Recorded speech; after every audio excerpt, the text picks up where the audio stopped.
Assalamualaikum warahmatullahi wabarakatuh.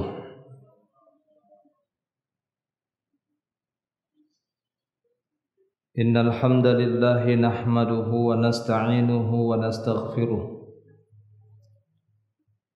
wa na'udzu billahi min shururi anfusina wa min sayyiati a'malina.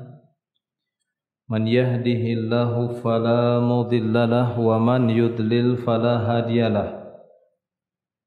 Ashhadu an la ilaha illallah wahdahu la syarika lah wa ashhadu anna Muhammadan abduhu wa rasuluh.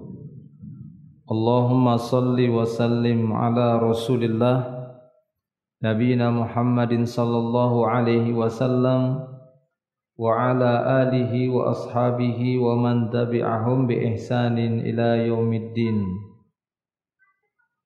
Wa qala Allah ta'ala ya ayyuhalladzina amanu taqullaha haqqa tuqatih wa la tamutunna illa wa antum muslimuna amma ba'd. Ma'asyiral muslimin rahimani Allah wa iyyakum jami'an.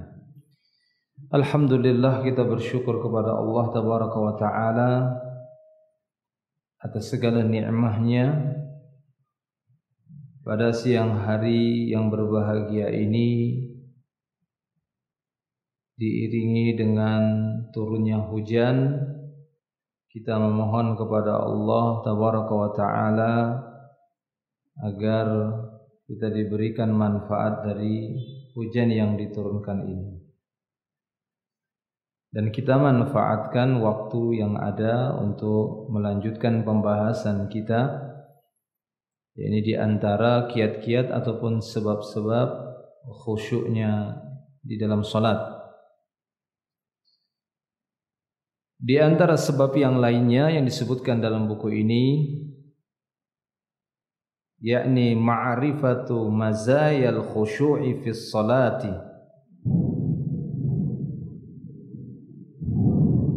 Berusaha untuk mengetahui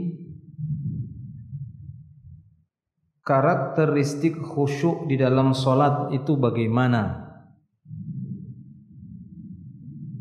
Jadi berusaha untuk mengetahui karakteristik khusyuk di dalam solat atau keistimewaan-keistimewaannya.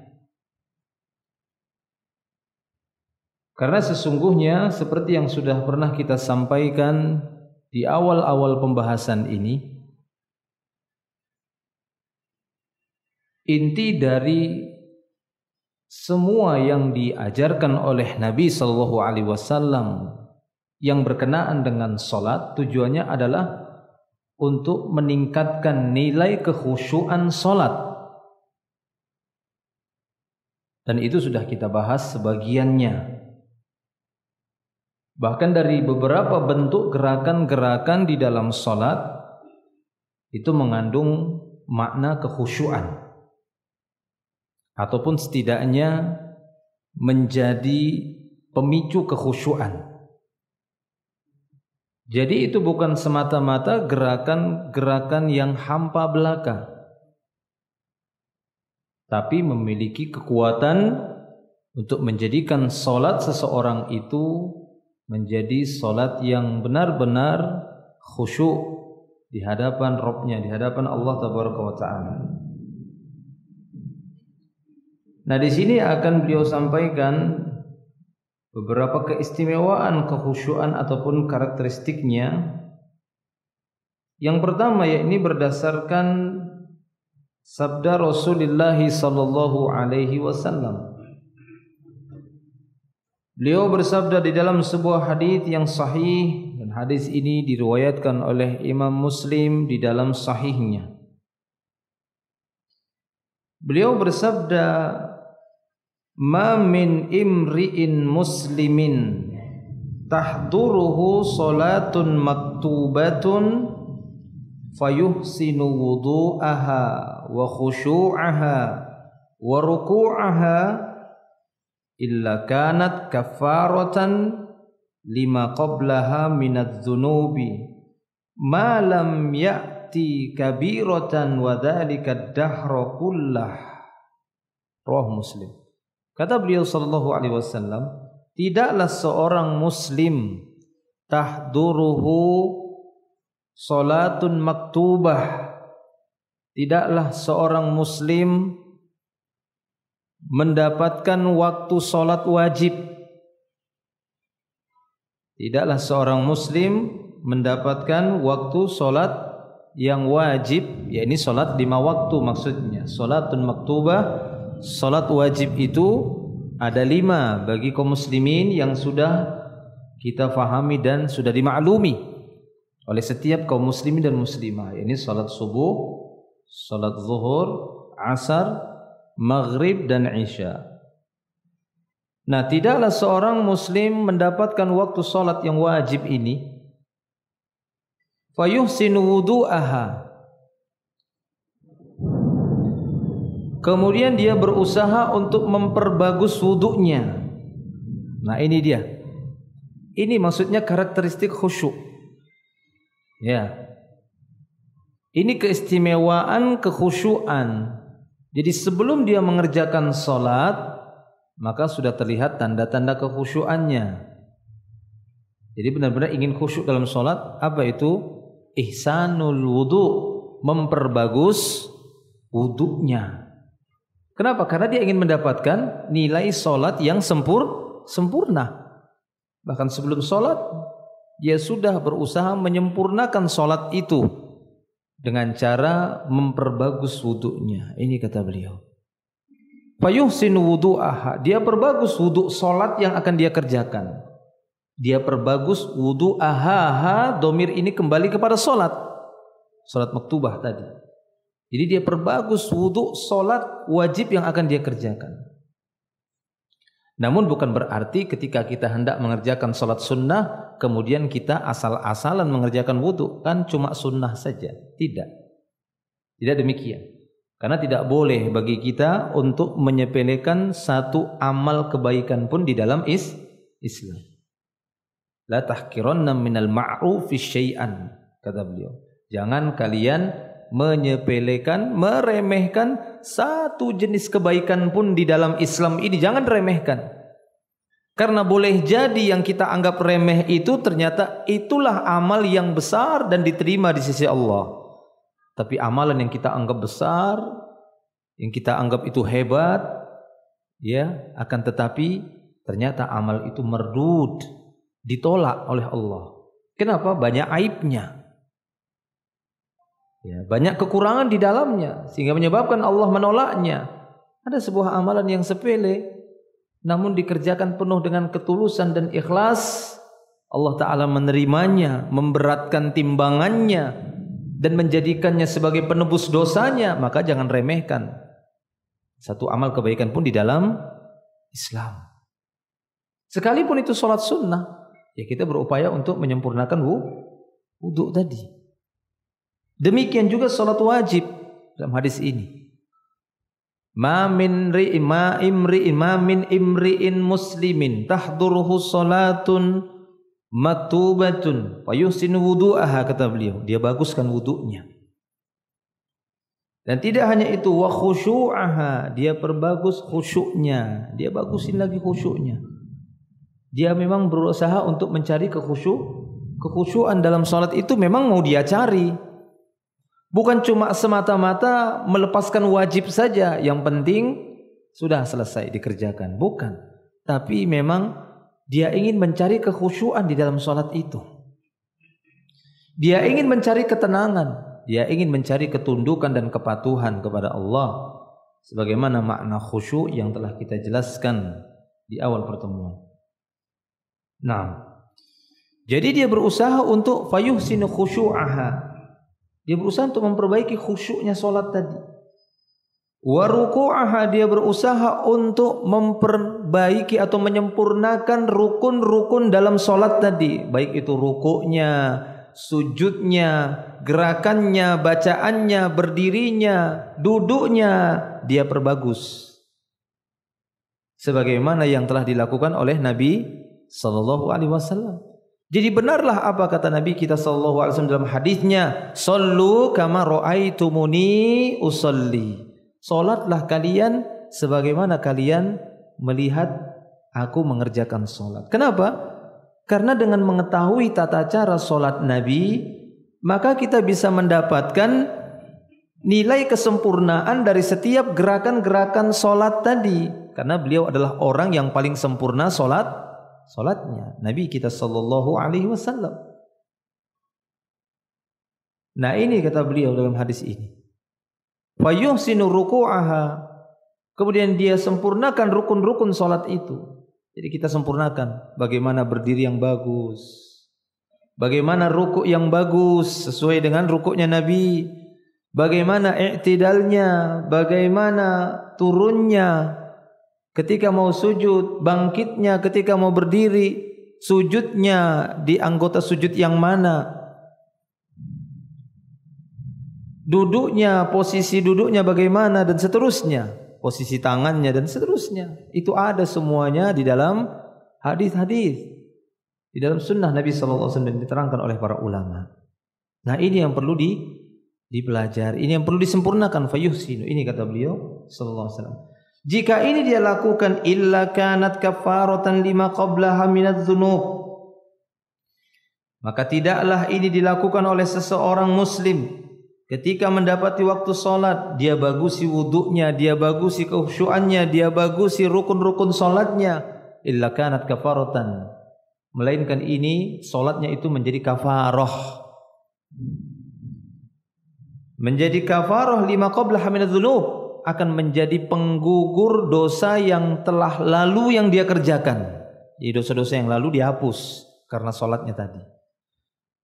Di sisi lain dia mendapatkan pahala yang sempurna. Dia dapat pahala sempurna, dosa-dosa yang telah lalu dihapuskan. Ya, ini sungguh sangat menggembirakan, menguntungkan, menyenangkan apabila seorang mengerjakan sholat seperti ini. Dia perbagus khusyuknya. Ini dia karakteristik kekhusyuan, keistimewaannya.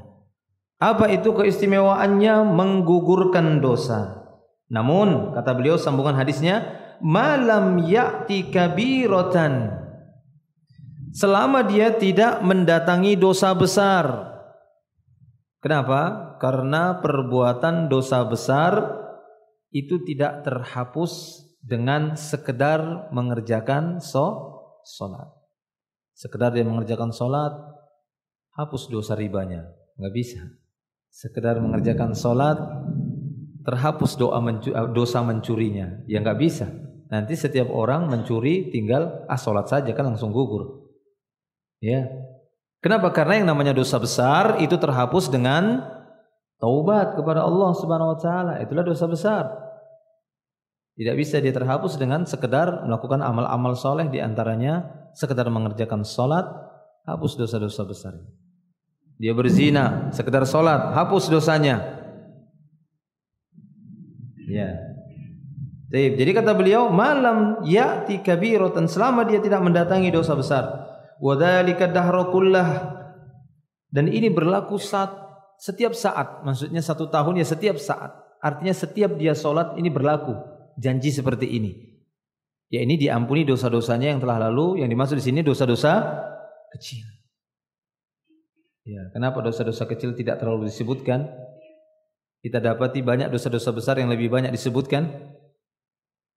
Ya. Karena dosa-dosa besar itu dengan kadarnya yang besar, itu yang sangat berbahaya.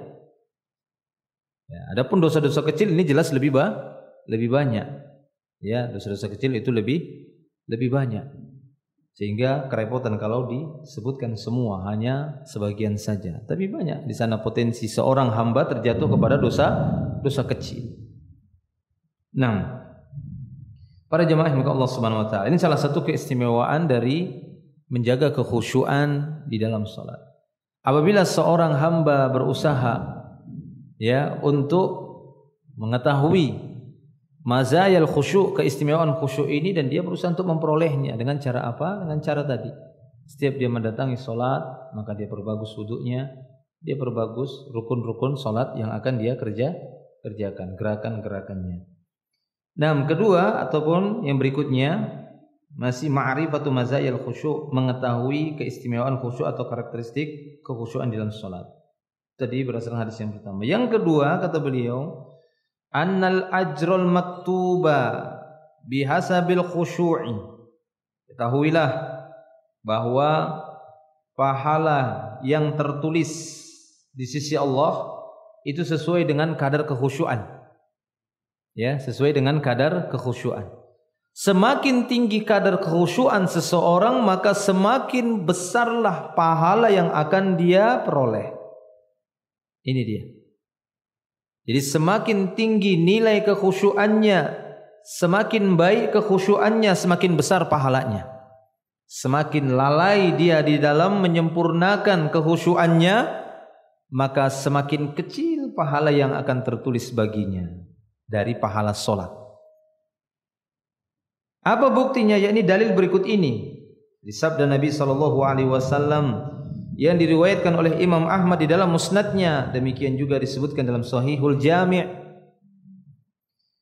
Nabi SAW bersabda, innal abda la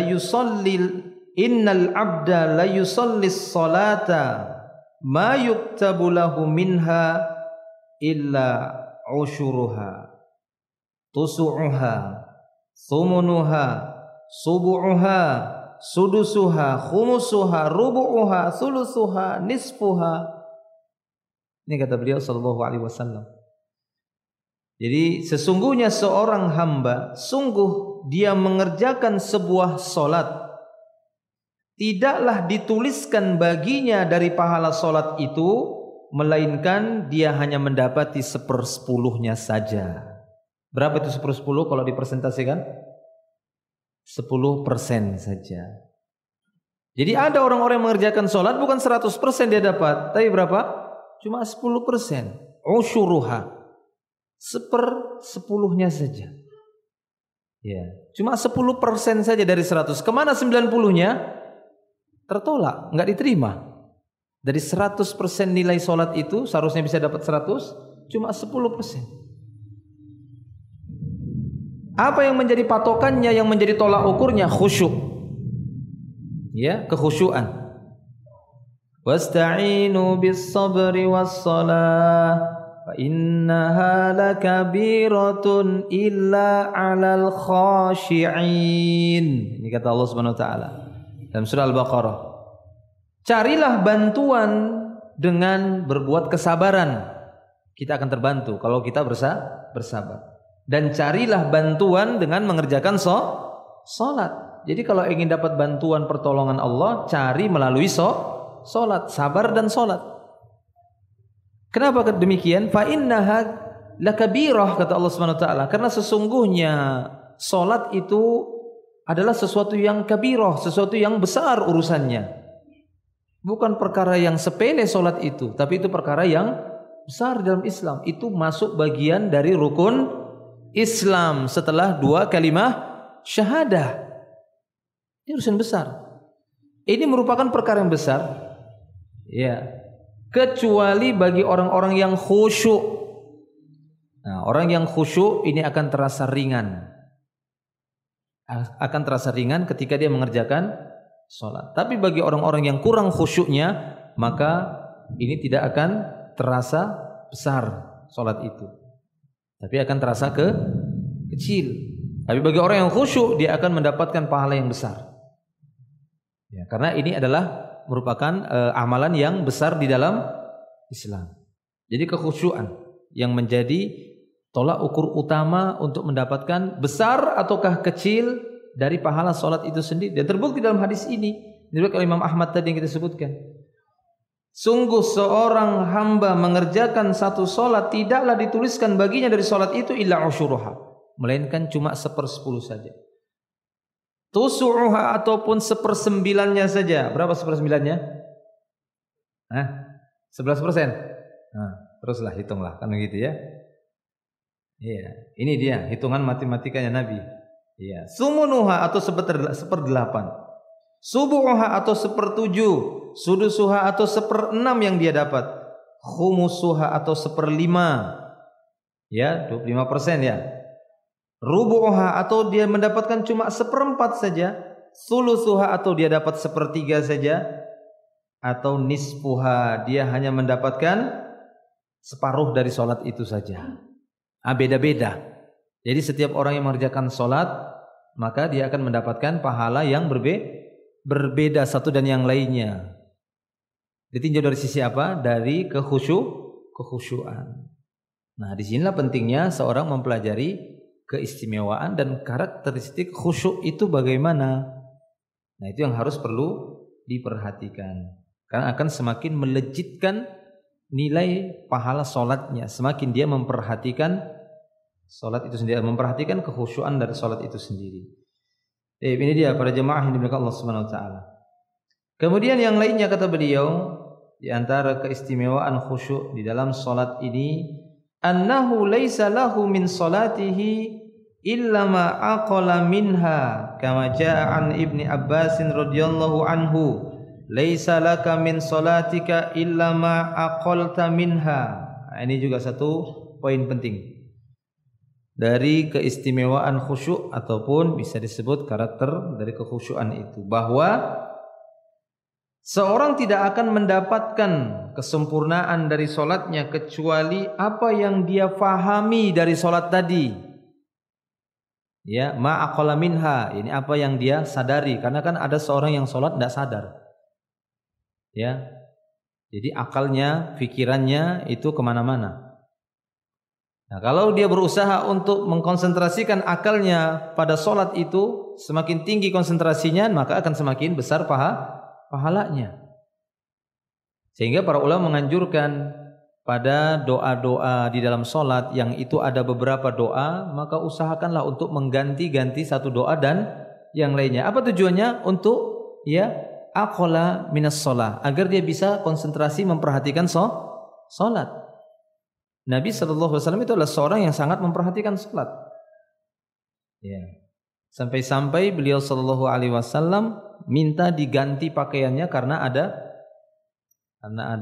semacam ornamen-ornamen lah gitu ya, kayak ada semacam ornamen kah?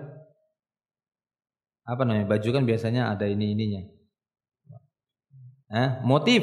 Ada motif-motifnya seperti itu. Beliau pernah dikasih baju seperti itu dipakai sholat. Maka selesai sholat beliau minta diganti. Kenapa? Karena berkurang konsentrasinya. Ya, berkurang konsentrasinya ya dengan pakaian yang beliau pakai ketika sholat. Nah, itu dia. Dan ini juga berdasarkan perkataan Abdullah bin Abbas. Apa kata Abdullah bin Abbas? Laisa laka min salatika illa ma aqalta minha. Tidak ada bagimu dari solatmu kecuali apa yang engkau perhatikan darinya. Ma'aqalta minha, apa yang kau perhatikan darinya. Jadi semakin kita perhatian dengan solat tadi, maka semakin besar pahalanya. Itu dia semakin tinggi khusyuknya. Tapi semakin kita lalai, semakin kita meninggalkan solat, walaupun badan di tempat solat, ya, bersama solat dan bergerak bersama orang-orang yang solat, tapi ininya kesana kemari. Nah, ini dia. Nah, itu merupakan tugas seorang musalli untuk berusaha mengumpulkan akalnya, konsentrasinya, pikirannya ada pada solat, bukan pada yang lainnya. Ya, walaupun ini butuh perjuangan. Kadang seorang harus tarik menarik, ya kan? Terbang ke sana pikirannya, ditarik lagi konsentrasinya. Terbang ke sana, ditarik lagi. Ya. Ingat lagi sendalnya, tarik lagi. Ingat lagi yang di rumahnya, ingat lagi makanan, ingat lagi semua. Ya, itu dia para jemaah Allah Subhanahu wa taala. Kenapa? Karena Allah Subhanahu wa taala yang meminta waktu itu. Yang meminta waktu tersebut bagi kita agar meluangkan waktu, semua kita tinggalkan. Hayya 'alas shalah, ya sudah salat. Berarti apa? Tinggalkan semua urusan dunia. Kembali kepada Allah sesaat, sejenak, beberapa waktu saja, beberapa menit saja. Setelah itu silahkan beraktivitas lagi, kan begitu. Silahkan beraktivitas lagi. Terus itu 5 kali Allah minta dalam sehari semalam. Dan itu juga sudah diringankan oleh Allah Subhanahu wa taala seperti yang kita ketahui kisahnya pada waktu peristiwa Isra dan Mi'raj. Yang mana kadar salat wajib dalam sehari semalam itu sudah dikurangi. Yang awalnya 50 kali sehari semalam. Itu jelas enggak kerja kita. Ya, ibadah terus. Tapi nggak ada ruginya. Ibadah itu nggak membuat kita rugi. Belum pernah di dalam sejarah kita dapati orang yang benar-benar memperhatikan ibadah kemudian terhina, miskin, kemudian ya menjadi orang yang celaka. Tidak ada seperti itu. Justru Allah Ta'ala akan memuliakan, apalagi dengan jumlah sholat yang cuma sedikit, 5 kali saja. Maka kita luangkan dari 5 kali saja dalam sehari 24 jam. Berapalah ya sekali sholat itu waktu kita habiskan? Paling 20 menit lah ya. 20 menit lah. Atau anggaplah setengah jam. Sholatnya saja gitu ya, bukan azan dan ininya, kan sholatnya saja. Ya, kalau 5, anggaplah 20 menit, 5 kali 20, berarti berapa? 100 menit ya kan gitu ya. 100 menit itu kurang lebih 1 jam setengah ya. 1 jam setengah atau hampir mencapai 2 jam. Anggaplah 2 jam dari 5 sholat tadi. Ya kan? 2 jam. Atau anggaplah setengah jam satu sholat, berarti 2 jam setengah. Satu hari berapa jam? 24 jam.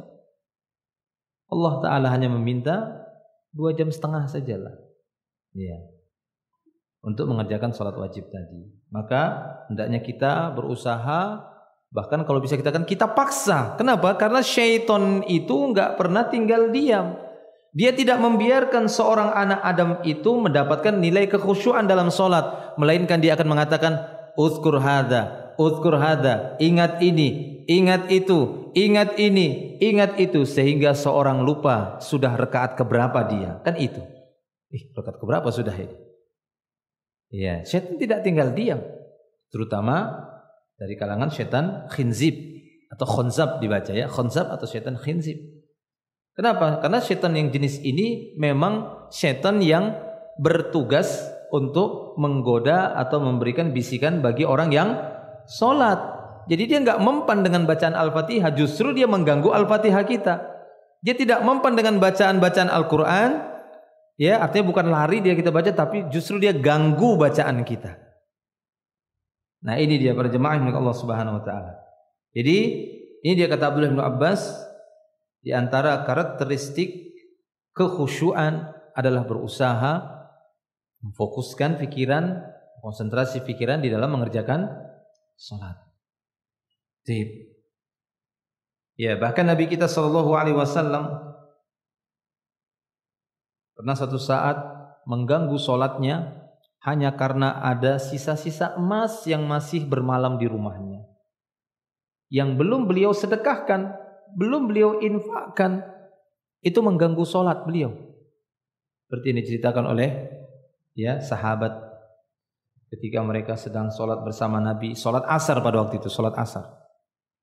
Selesai sholat asar, beliau salam, beliau berdiri, kemudian melangkahi pundak-pundak para sahabat. Biasanya kan beliau duduk saja kan gitu ya, ucapan salam, berhenti sejenak, kemudian beliau berbalik arah menghadap para jamaah untuk berzikir. Tapi beda pada waktu itu, didapati beliau selesai salam langsung berdiri dan melangkahi pundak-pundak para sahabat. Baru salam langsung pergi dan memasuki salah satu kamar dari kamar istrinya. Orang-orang kan bingung, ada apa? Enggak biasanya beliau seperti ini. Tidak begitu lama beliau keluar dari kamarnya, karena beberapa kamar istrinya itu satu dinding, pintunya itu satu dinding dengan dinding masjid. Beliau keluar. Ketika beliau keluar, beliau melihat raut wajah sahabat kebingungan. Maka beliau pun menjelaskan. Dia menjelaskan apa yang terjadi sebenarnya. Ya. Apa kata beliau? Inni dzakartu wa ana fi salatil ashr wa ana fi salatil asr. Inni dzakartu wa ana fi salatil asr syai'an min tibrin kana indana. Sesungguhnya aku teringat. Nah, ini dia ya. Pada waktu salat asar tadi, aku teringat sesuatu dari emas, tibr, ada pecahan serpihan emas yang ada bersama kami. Wa karihtu ayyabita indana illa anfaqtuhu atau kama qala sallallahu alaihi wasallam. Dan aku tidak suka emas itu bermalam di rumahku melainkan aku infakkan. Jadi beliau teringat-ingat ada harta yang bermalam di rumahnya, ada emas bermalam di rumahnya. Beliau terganggu sholatnya, terpikiran. Sehingga selesai sholat, nah ini beliau dia, nggak mau nunggu-nunggu. Beliau tidak mau nanti-nanti dalam masalah berinfak bersedekah. Langsung beliau selesai sholat, melangkahi pundak sahabat, masuk, ambil emasnya, bagikan. Selesai. Nyaman, tenang hati beliau. Nah, gitu ya. Beda kalau kita. Ya kan? Kalau kita kan terbalik.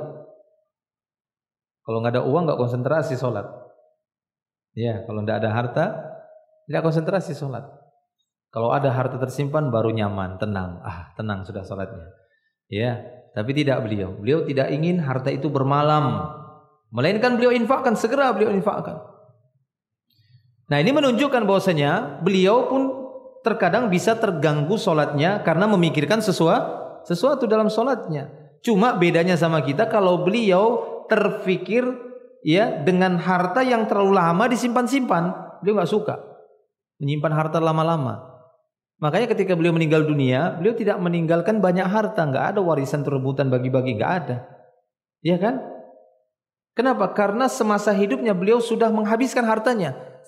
Ya, setiap beliau mendapatkan harta dari Allah Subhanahu wa taala ataupun dari harta rampasan perang, maka beliau langsung membagikannya, menyedekahkannya, menginfakkannya fi sabilillah. Enggak mau berlama-lama. Sampai-sampai terkadang istri-istri beliau tidak mendapatkan kebagian. Sampai istri-istri Nabi 2 bulan kadang enggak terus-menerus, terkadang 2 bulan hanya ya mengkonsumsi kurma sama air putih saja. 2 bulan enggak mengepul asap, enggak ada masak. Kenapa? Sudah keburu disedekahkan oleh beliau harta dari harta rampasan perang yang begitu banyak. Jadi kalau selesai perang itu kan harta rampasan perangnya banyak, ada emas, ada ratusan ekor mungkin kambing, ya dan yang lainnya. Tapi habis diinfakkan oleh beliau, terutama bagi orang-orang yang ingin dilunakkan hatinya supaya mereka masuk Islam, dikasih 100 ekor unta, dikasih 1 lembah kambing. Itu harta rampasan perang banyak. Tapi habis semua untuk fisabilillah. Kenapa? Beliau tidak mau terganggu pikirannya. Karena akan terganggu beliau nyimpan harta itu, bagi beliau itu mengganggu kekhusyuan salat, ya, dan juga mengganggu kejiwaan beliau. Nah, kalau kita kan beda kebalikannya. Kita terganggu jiwa kita enggak punya harta. Nah, kan begitu ya. Tapi beliau terganggu kalau ya enggak konsentrasi mengerjakan salat gara-gara menyimpan harta terlalu lama. 6. Itu dia perjemaah Allah Subhanahu wa taala. Jadi ini penting ya, mengkonsentrasikan pikiran di dalam mengerjakan salat. Ini keistimewaannya. Kemudian keistimewaan khusyuan yang lainnya, kata beliau di sini, annal auzara wal a'samu, annal auzara wal atham.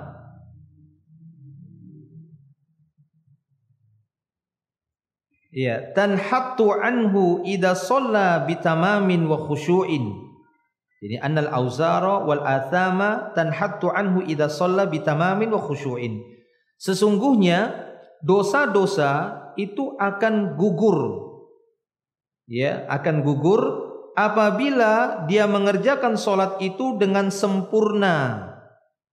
Ya, dengan sempurna. Ini hampir mirip seperti yang sebelumnya. Dan dengan kekhusyuan.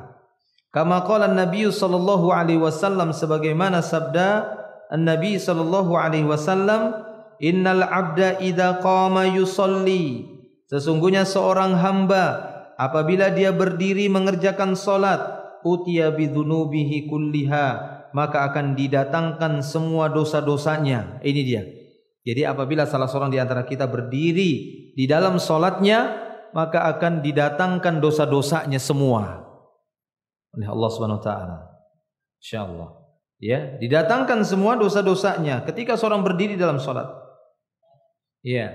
Fa wudi'at 'ala ra'sihi wa 'atiqaihi, dan dosa-dosa yang didatangkan ketika kita berdiri salat tadi, Allahu akbar, didatangkan dosa-dosa kita. Di mana diletakkan? Di atas kepala, 'ala ra'sihi. Ya, di atas kepala orang itu. Wa 'atiqaihi, dan di atas kedua pundaknya. Tapi kita enggak lihat tadi waktu salat. Gitu ya, kita enggak lihat. Allah Ta'ala yang perintahkan itu. Didatangkan dosa kita ketika kita berdiri mengerjakan salat.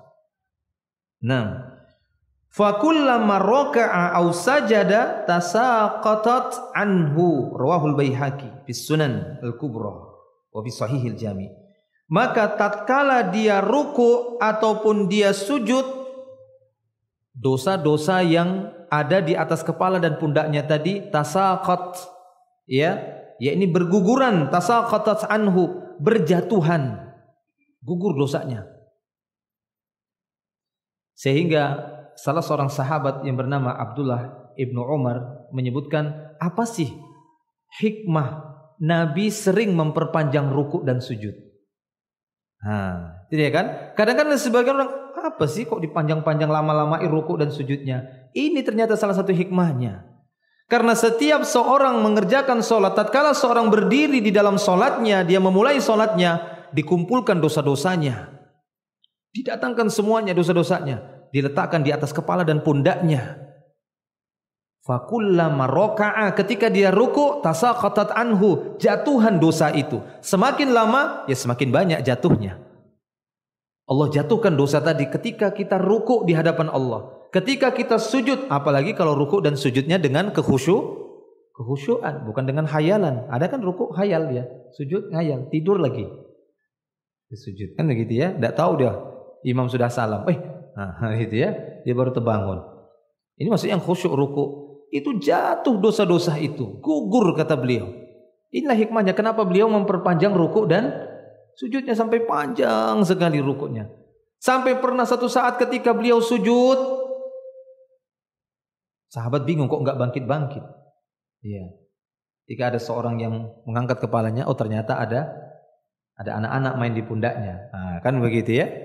Nah, tapi itu ada manfaatnya juga. Salah satu manfaatnya mungkin membiarkan seorang anak ya mendapatkan keinginannya. Di sisi lain ini akan bermanfaat bagi orang itu sendiri. Jadi kalau kita mendapati ada sholat lama ruku kemudian sujudnya, ini bukan mudarat bagi kita. Ini justru banyak manfaat.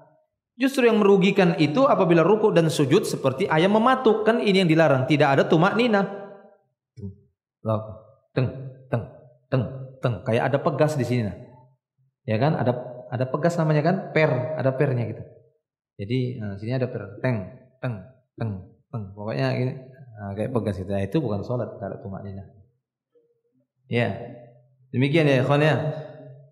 Taib. Jadi ini dia riwayat Imam Baihaqi dan disebutkan dalam Sahihul Jami. Qala Al-Manawi, berkata Al-Imam Al-Manawi, apa kata beliau tentang hadis tersebut yang kita bacakan tadi? Al-muradu annahu kullama atamma ruknan saqata anhu ruknun minad dhunubi hatta idza atammaha takamala as-suqut. Kata Al-Imam Al-Manawi, yang dimaksud dalam hadis tadi, maksudnya apa? Setiap kali seorang menyempurnakan satu rukun dari rukun salat, ruku ataupun sujudnya, maka akan berjatuhan atau akan jatuh satu tiang dari tiang dosanya.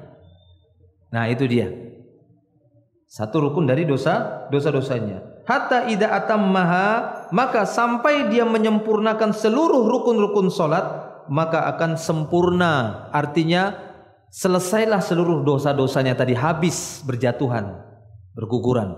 Semakin sempurna dia melakukan rukun-rukun salat tadi, di antaranya ruku, memperhatikan ruku dan memperhatikan sujudnya. Ini dia para jemaah yang Allah Subhanahu wa taala. Wa hadza fi salatin mutawaffiratis syuruti wal arkani wal khusyu'i. Dan ini berlaku pada salat yang terpenuhi syarat-syarat rukun dan khusyuknya. Ya, ini berlaku tadi berguguran dosanya waktu ruku dan sujud. Ini berlaku bagi solat-solat yang terpenuhi syarat rukunnya dan sempurna pula kekhusyuannya. Baik. Nah, demikian para jemaah yang Allah Subhanahu wa taala. Ya, dan yang terakhir kata beliau di antara mazayal khusyu' fi shalah annal khashi'a fi salatihi. Ya, idan sarafa minha wajada khiffatan min nafsihi. Seorang yang khusyuk di dalam salatnya, apabila dia selesai dari salatnya, dia akan mendapatkan keringanan pada dirinya. Plong, khiffah, akan terasa ada sesuatu yang lepas, ada beban yang terlepas. Inilah orang yang khusyuk di dalam solatnya. Dia mendapatkan ketenangan. Ada sesuatu beban yang sebelum dia solat ada terasa beban, setelah dia mengerjakan solat belum. Ada terasa khifah, ada sesuatu yang khafif, ringan, keringanan yang dia rasakan dalam jiwanya. Wa ahassa bi afqalin qad wudi'at anhu, dan dia akan merasakan ada sesuatu afqal, sesuatu yang berat itu disingkirkan darinya. Nah, ini dia orang yang khusyuk salatnya akan merasakan itu. Selesai dia akan merasakan ya kelapangan, ketenangan, dan ada sesuatu yang berat itu yang sudah hilang dari dirinya. Yang itu menjadi masalah. Padahal sebenarnya masih ada masalah, tapi dengan sebab salat dia mendapatkan ketenangan. Nah, ini dia tanda-tandanya kata beliau. Ya. Bahkan tidak hanya itu kata beliau, fawajada nasyatan wa rahatan wa ruhan, dia akan mendapati semangat, ya, kemudian dia akan mendapati kekuatan, hatta yatamanna annahu lam yakun kharaja minha.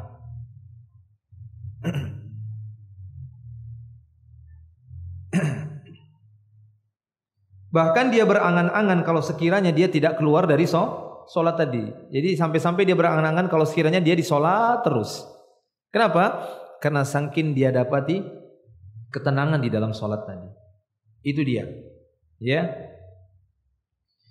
Kenapa demikian? Li'annaha qurratu ainihi wa na'imu ruhihi wa jannatu qalbihi wa mustarahuhu fid dunya, karena dia merasakan dengan salat tadi ya penyejuk pandangannya, ya, yang melapangkan jiwanya, yang menenangkan ya hatinya sebagai ya taman bagi hatinya, sebagai istirahatnya di dunia. Fala yazalu ka'annahu fi sijnin wa dayyikin hatta yadkhula fiha fa yastarihu biha la minha. Seakan-akan dia merasakan bahwasanya dirinya itu tertahan dalam sebuah tempat yang sempit, akan tetapi dia ingin terus masuk di sana dan beristirahat di sana. Ya. Bukan istirahat yang dimaksud pergi darinya, tapi istirahat bertahan di situ. Baik. Fal muhibbuna yaquluna, orang-orang yang mencintai salat akan berkata, nusolli fanastarihu bi salatina. Kami mengerjakan salat kemudian kami mendapatkan ya ketenangan dengan salat itu. Itu maksudnya fanastarihu bi salatina. Kama qala imamuhum wa qudwatuhum wa nabiyuhum sallallahu alaihi wasallam, sebagaimana ucapan imam kita, yakni imamnya kaum muslimin Nabi Muhammad sallallahu alaihi wasallam, tauladan kita yaitu Nabi kita sallallahu alaihi wasallam, ketika beliau berkata kepada Bilal, ya Bilal arihna bis shalah, wahai Bilal, ya istirahatkan kami dengan salat. Coba bayangkan, istirahatkan kami. Jadi Rasulullah menjadikan sallallahu alaihi wasallam menjadikan salat itu sebagai tempat istirahat, tempat untuk tenang, menenangkan diri itu pada salat. Jadi mencari ketenangan di dalam salat. Nah, ini dia para jemaah yang Allah Subhanahu wa taala. Ataupun dalam hadis yang lain Rasul mengatakan ju'ilat qurratu aini bis shalah, dijadikan penyejuk pandanganku itu dengan salat. Nah, maka ini yang perlu kita usahakan para jemaah yang Allah Subhanahu wa taala, di antara mazaya khusyuk fis salat, ini apa yang kita sebutkan tadi, berusaha untuk kita sempurnakan sehingga kita mendapatkan kesempurnaan dari kesempurnaan salat tadi. Wallahu a'lam bishawab. Baik, ini saja mungkin bisa kita sampaikan, semoga bermanfaat. Ada yang bertanya? Silakan, fadhlu, sebelum kita akhir.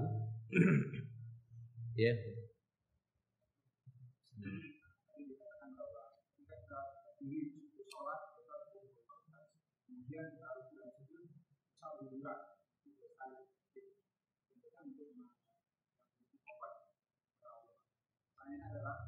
Bagaimana kita memfasilitasikan mengetahuinya seperti itu?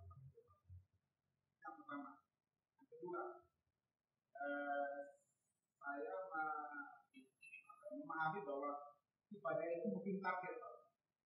Dari sejak kita awal belajar ibadah, itu target itu biasa-biasa saja, tepat waktu, sholat tepat waktu, terus lengkap, kayaknya sudah selesai. Tapi makin di sini makin belajar agama, targetnya makin susah seperti yang tadi.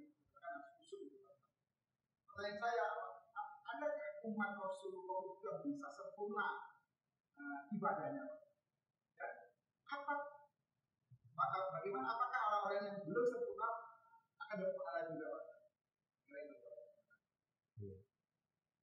Iya, yang pertama bagaimana kita ya mengklasifikasikan, mengkategorikan ini dosa besar ataukah dosa kecil, karena hadis-hadis yang kita sebutkan sebagian tadi di mana dosa-dosa berguguran, tasaqatat anhu, ya, kullama raka'a sajada, manakala dia ruku' dan sujud, ya, kemudian tasaqatat anhu, maka dosa-dosa itu akan berguguran. Dan itu dosa-dosa kecil, bukan dosa-dosa besar. Lalu bagaimana kita bisa membedakan ini dosa kecil, dosa besar? Nah, para ulama di sana menyebutkan di antara untuk menandai ini adalah dosa besar, itu terlihat dari redaksi yang ada di dalam Al-Quran ataupun hadis.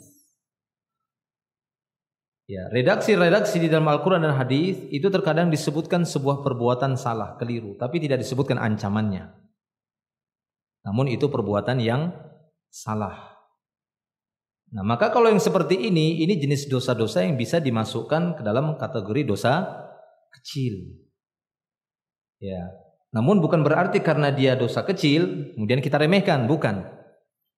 Ya, cuma itu masuk kepada dosa kecil kepada amalan-amalan tadi yang bisa menghapus dosa-dosa kecil.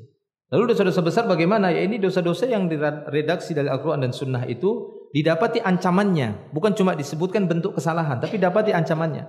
Seperti dilaknat pelakunya, diserupakan seperti hewan, diserupakan seperti syaitan, dijauhkan dari rahmat, tidak dipandang oleh Allah Subhanahu wa taala, atau disebutkan ancamannya neraka, atau dia ada disebutkan ancamannya, ini menunjukkan itu adalah dosa besar.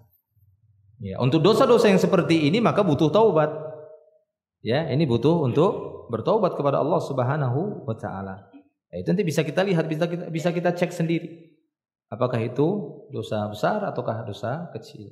Walaupun sebenarnya tujuan kita untuk membeda-bedakannya, ya, tujuannya bukan untuk menyepelekan yang ini kemudian ya memperhatikan yang ini, bukan. Ya, tujuannya para ulama membagi-bagi seperti itu agar orang-orang yang tidak mengetahui bisa mengetahui ya dari setiap kadar-kadar perbuatan dosa tadi, kesalahan tadi. Karena didapati ya awal-awalnya dahulu didapati ada sebagian orang yang dia bersikap keras dengan sebuah kesalahan. Maksudnya bersikap keras kepada orang-orang yang melakukan kesalahan itu. Seakan-akan perbuatan tersebut atau kesalahan tadi yang dilakukan oleh seseorang itu seakan-akan dosa yang sangat besar. Sehingga tidak jarang di antara mereka yang menghinanya, menghukumnya dengan hukuman yang berlebihan. Dan ini kezoliman. Ya kan? Ini kezoliman. Ya. Sementara didapati ada orang-orang yang melakukan perbuatan dosa itu sebenarnya dosa besar, akan tetapi dianggap tidak oh enggak apa-apa ini, kecil, sepele. Akhirnya terbalik-balik. Maka bangkitlah ulama pada waktu itu, berusaha untuk membagi. Supaya apa? Supaya manusia tahu. Ya, supaya manusia tahu menyikapi dari jenis-jenis dosa tadi. Sehingga apabila dosa besar, mereka harus benar-benar bertobat kepada Allah Subhanahu wa taala dan tidak menyepelekannya. Demikian juga dosa kecil, ya, itu bisa terhapus dengan amal-amal soleh tadi, dan jangan pula mereka menyepelekannya. Dan demikian itu di antara tanda untuk mengetahui ini kadarnya dosa besar ataukah dosa kecil. Ini kata para ulama fuqaha, ahli fikih, itu dilihat dari bentuk ancaman, bukan cuma sebatas penyebutan bentuk kesalahan. Kalau cuma disebutkan ada bentuk kesalahan, ya, maka ini dikatakan dosa kecil, tapi tidak disebutkan apa ancamannya. Tapi kalau sudah disebutkan ancamannya, disebutkan neraka bagi pelaku ini, ya, atau dia diletakkan di neraka yang mana, disebutkan jenis nerakanya apa, disebutkan sakor, neraka wail atau sebenarnya, ya, atau diserupakan seperti hewan, diserupakan seperti orang kafir, diserupakan seperti orang Yahudi Nasrani, menunjukkan itu dosa besar. Ya, atau diserupakan seperti syaitan, atau dia dilaknat, disebutkan pelakunya terlaknat dan seterusnya seperti itu. Baik, jelas? Nah, baik. Kemudian yang kedua, yakni tentang perjalanan seorang hamba yang berusaha untuk beribadah kepada Allah Subhanahu wa taala, itu memang butuh proses. Ya, kita dapati Nabi kita sallallahu alaihi wasallam ketika mengajari ibadah, beliau memberikan taklif terlebih dahulu. Ini pelunakan. Sehingga ketika beliau mengenalkan ibadah tersebut tidak langsung kepada yang berat-beratnya saja, kan gitu ya, tidak langsung kepada yang beratnya, tapi beliau lebih mendahulukan kabar gembira dulu. Supaya apa? Supaya mereka mau dulu. Ya, ada kemauan. Makanya ayat-ayatnya tersebut kan rusulan mubasysyirina wa mundzirin. Rasul-rasul itu datang memberi kabar gembira dan memberi peringatan, memberikan ancaman. Jadi di antara metode dakwah para rasul, demikian juga rasul kita Nabi Muhammad sallallahu alaihi wasallam, beliau lebih mendahulukan yakni tabsyir, kabar gembira. Supaya manusia mau, yang penting mau dulu dia. Sehingga seorang yang belum bisa membaca Al-Fatihah dibolehkan bagi dia hanya sebatas membaca subhanallah walhamdulillah wala ilaha illallah Allahu akbar. Jadi diberikan keringanan. Yassiru wala tu'assiru kata Rasulullah. Mudahkan, jangan berbuat kesulitan. Nah, namun seorang hamba itu tidak stagnan. Tahu stagnan ya? Enggak jalan di tempat, enggak gitu-gitu aja. Dia butuh peningkatan. Dia butuh ketinggian, dia butuh derajat naik terus. Tingkat ketakwaannya dengan cara apa? Belajar, terus belajar. Kalau ditanya adakah di antara umat ini yang sempurna? Ya tidak ada. Kalau ada berarti dia ingin menandingi Rasulullah sallallahu alaihi wasallam. Iya kan? Adakah kita dapati, ya jangankan kita, sahabat, adakah di antara sahabat yang benar-benar seperti Rasulullah? Ada tidak? Hah? Ada atau tidak? Benar-benar ibadahnya seperti Rasulullah, tidak ada kurang sedikit pun, atau mungkin lebih dari Rasulullah. Ada atau tidak? Tidak ada. Ya, tidak ada. Nah, artinya apa? Ya selain beliau itu banyak kekurangan, tidak maksum, ada banyak kesalahan. Tapi Allah buka ya kesempatan bagi kita semua. Jika itu kekurangan, sifatnya kekurangan, kelalaian, Allah masih membuka pintu taubat. Cukup kita berkata kepada Allah, ya Allah ampuni saya. Ya Allah saya bertobat dari kesalahan saya. Maka Allah tutupi kekurangan-kekurangan kita tadi, baik itu yang sifatnya perbuatan dosa maksiat ataupun perintah Allah yang kita lalaikan. Itu diampuni, ditutupin sama Allah. Diberi maghfirah. Karena makna maghfirah itu artinya nutup. Ya, mighfar itu kan topi baja waktu perang itu namanya mighfar yang dipakai oleh Rasulullah dan kaum muslim itu namanya mighfar. Disebut maghfirah. Kenapa? Karena kita minta ditutupin kesalahan kita. Yang lubang-lubang itu ditutup. Yang kurang-kurang ditutupin sama rahmat Allah Subhanahu wa taala. Itu kita minta seperti itu. Itu makanya kita diperintahkan memperbanyak istighfar. Jadi tidak perlu kita berputus asa untuk mencapai saya pengen sempurna. Ada enggak umat ini yang benar-benar sempurna? Ya enggak ada. Ya, tidak ada.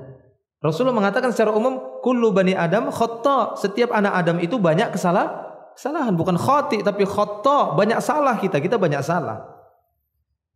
Tapi khairul khatta'in at-tawwabun kata Rasulullah.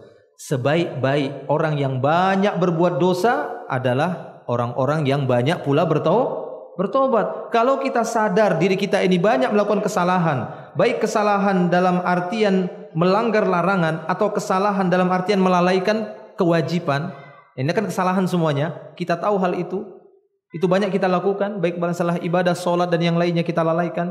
Ya kita banyak bertaubat kepada Allah Subhanahu Wa Taala dan berusaha untuk memaksimalkannya. Walaupun semaksimal apa usaha yang sudah kita lakukan untuk memperbaiki sholat dan ibadah kita, tetap saja yang namanya manusia punya kekurangan, punya kelemahan. Ya tadi banyak faktor yang menjadikan nilai sholat kita ini rendah. Tapi tetap Allah buka peluang. Rasulullah tetap memberikan jalan-jalan. Di antaranya apa? Selesai sholat tetap kita dianjurkan beristighfar. Iya atau tidak? Iya, selesai salam, apa yang pertama kali beliau ucapkan? Astagfirullah kata beliau. Ya, Allahumma antas salam. Langsung ya Allah, engkaulah zat yang maha memberikan keselamatan. Seakan-akan kita, ya Allah selamatkan saya. Terutama dengan ibadah saya ini, selamatkan saya. Seakan kita minta seperti itu. Ya demikian. Ya, jadi tidak ada manusia yang sempurna, yang ibadahnya itu enggak ada salah kemudian maksimal.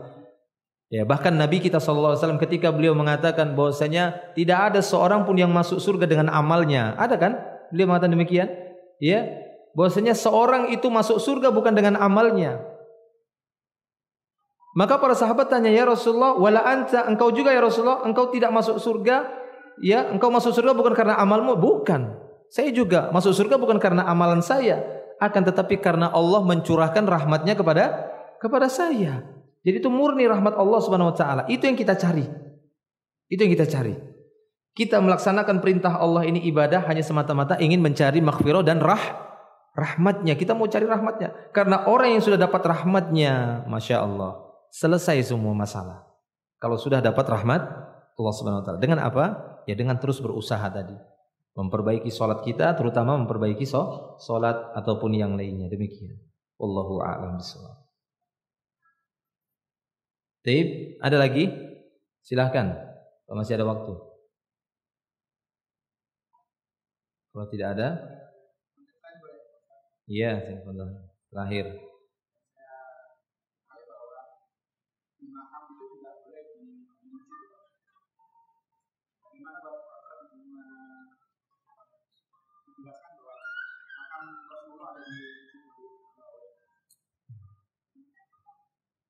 Taib.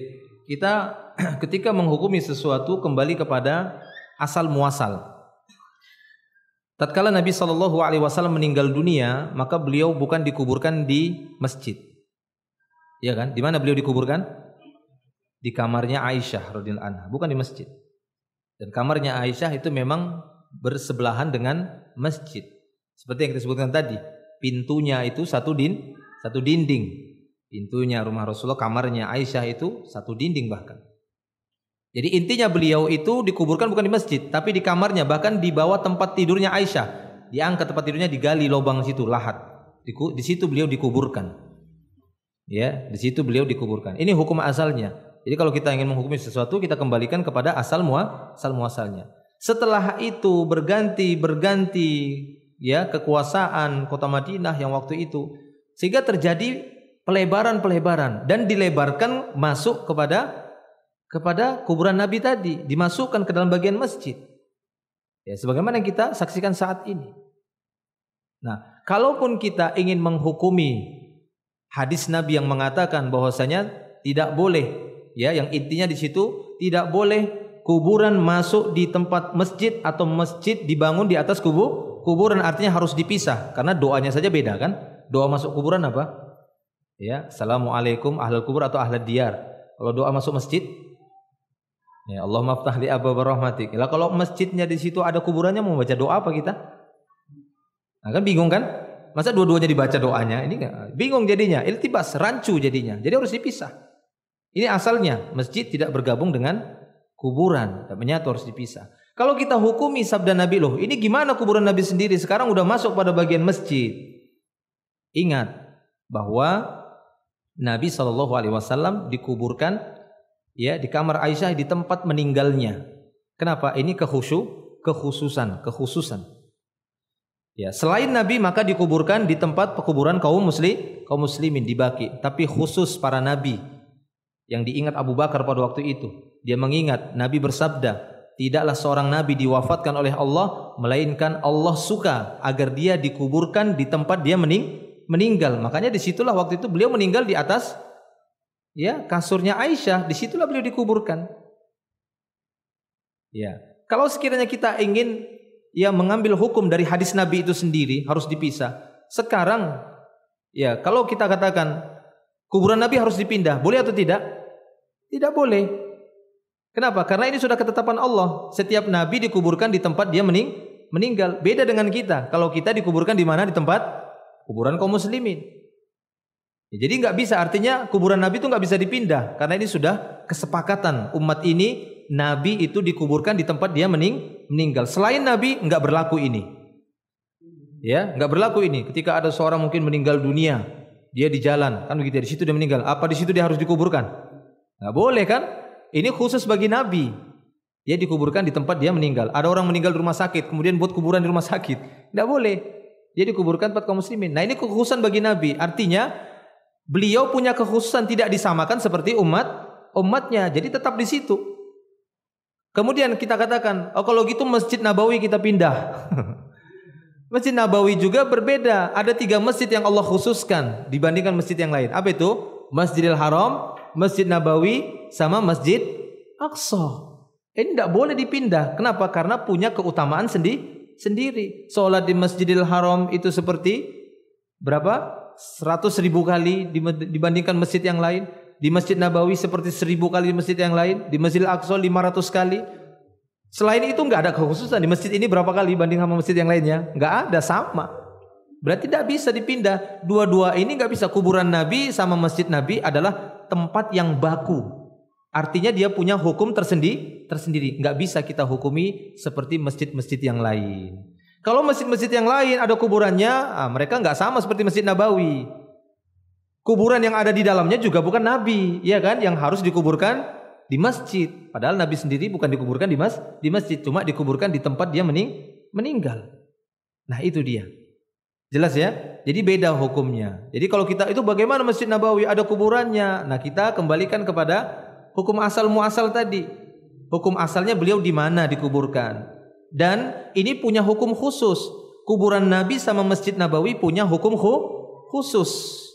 Nggak bisa kita samakan seperti masjid-masjid yang lain sama kuburan-kuburan yang lain. Paham ya? Taib, demikian. Para jemaah maka Allah Subhanahu wa taala. Adapun mengkhususkan menguburkan jenazah di masjid itu tidak ada dalilnya. Ya. Jadi di dalam Islam ini orang yang paling istimewa adalah para nabi, cuma nabi saja yang dikuburkan di tempat dia meninggal. Itu pun bukan di masjid, tapi di tempat dia meninggal. Ya. Adapun kita selain kita nggak boleh dikuburkan di mana dia meninggal, nggak boleh. Kita meninggal di rumah misalnya. Kemudian dikuburkan di rumah. Kenapa? Ngikuti sunnah Nabi. Nggak bisa. Itu khusus. Ada memang syariat yang khusus bagi Nabi. Apa diantaranya? Seperti puasa wisol. Puasa yang nyambung terus. Kita puasa hari ini. Bukan sore nanti bukanya. Besok sore baru buka. Tapi boleh nggak untuk kita? Nggak boleh, haram. Kita nggak boleh puasa begitu. Tapi Nabi melakukannya. Kenapa? Itu khusus untuk beliau. Iya. Pada waktu Fathul Mekah, ada orang-orang yang masuk Islam, bawa 10 istri. Kata beliau, tahan 4, ceraikan selebihnya. Ada yang bawa 9, tahan 4, ceraikan selebihnya. Tapi beliau, berapa istrinya? 9. Dan meriwayatkan 11. Apakah beliau melanggar sendiri ucapannya dan hukumnya? Bukan. Ini kekhususan untuk Nabi. Apa bisa? Saya mau ngikut Nabi, istrinya yang lebih dari 4. Tidak bisa.